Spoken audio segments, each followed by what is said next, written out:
As in this video, we're going to take a look at how you can turn on or turn off personal hotspot family sharing on the iPhone 13 or the iPhone 13 Pro.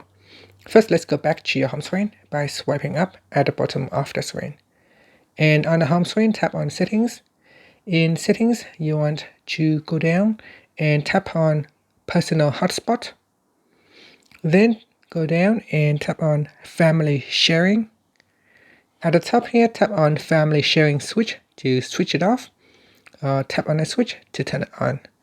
Once it is turned on, then you go down to your family members and choose whether you want to allow automatic connection or ask for approval before connecting.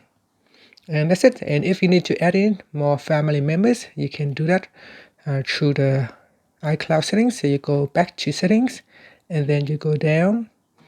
And then in here, you tap on your iCloud profile, and then you go down and tap on Family Sharing.